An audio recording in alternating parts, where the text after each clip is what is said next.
Do children who pass here grow up in or continue to age in the spirit world?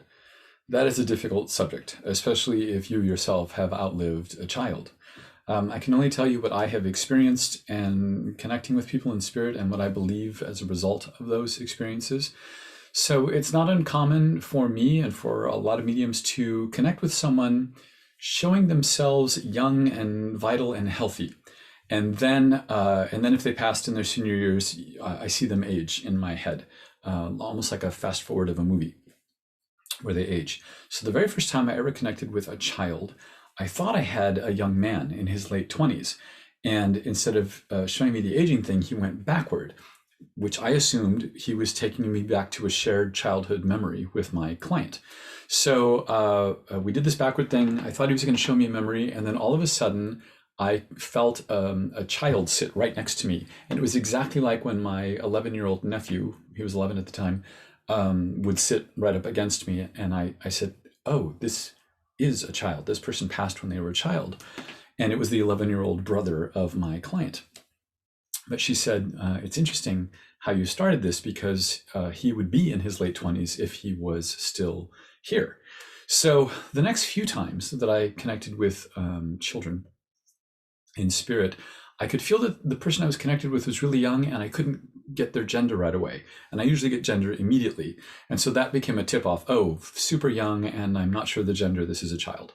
That's how that worked out. Now, when I connect with a child in spirit, I know that it's a child and I get them compared to myself at whatever age, that young age. And so how I get them is really boy or not boy, just compared to my own experience.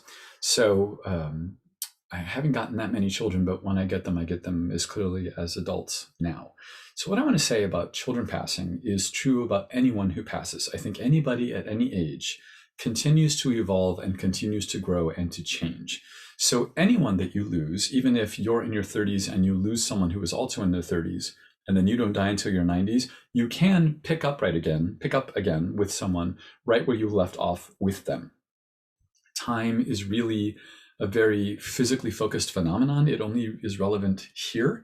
And so I really believe that you can pick up with anyone at any point in your shared experience once you're both passed.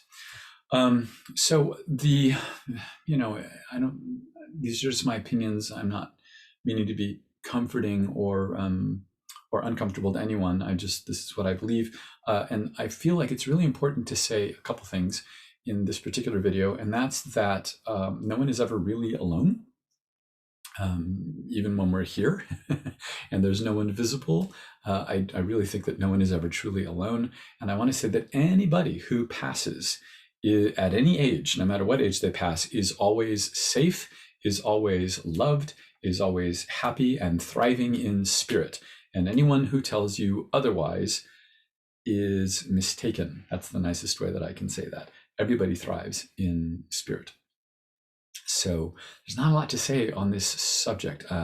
It's not that, in my beliefs, children continue to age or grow. I think they continue to have experiences, and they grow and change, just like we grow and change here as we continue to have experiences. But you absolutely can pick up with someone right where you left off or where they are. So the thing I want to say about that, this is the other thing I wanted to say before closing, is those of you who are non-mediums, who believe in the spirit world, who want to be more connected with a loved one, but you feel frustrated because you don't feel connected to them, or that's why maybe you have trouble believing in mediumship because if your mom were still in existing consciousnness, you would have felt her, just to pick a mom as an example, because so many people are so close to their moms. And so what I feel like I'm supposed to say in this video is when you lose somebody, when someone passes and you're still here, and you're feeling for them or reaching for them, the best way to connect with them is to feel for them or reach for them as they are now, not as you knew them. So if your loved one was in their 80s and in a lot of arthritic pain, that's not how they are now. And so a general rule of thumb that I would say for non-mediums, if you want to feel connected with your loved ones, is to reach for them, feel for them at their happiest and most vital, because that's often how I and a lot of mediums initially connect with someone in spirit, is this vital, healthy person, which is usually in youth more than in old age. So feel for that. Reach for your loved one at their happiest, at their healthiest, because that's most likely what they're experiencing now.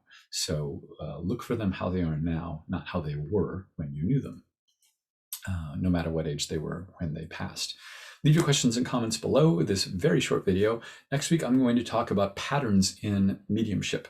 I've definitely known patterns in my own readings and in watching the readings of other people. For example, I've noticed that my Latino relatives come through Latino mediums more often or more clearly than non-Latinos. Not always, but typically. I was once in an international circle online where people were mediums were practicing on each other. I was put in a one-on-one breakout room with a woman from Scotland, really thick Scottish accent. And she said, "I can hear from your voice, Lawrence, that you're an American." And she said, "But I have a man with me who is just like me. He has a thick Scottish accent. This man is not just of Scottish descent. He's from Scotland." I said, I know exactly who you're with. I have exactly one person from Scotland in spirit. She said, "A relative?" I said, "Yes, he's a relative." So anyway, there's patterns like that I've seen a lot of in mediumship, and I want to talk about those next time. And until then, see you then.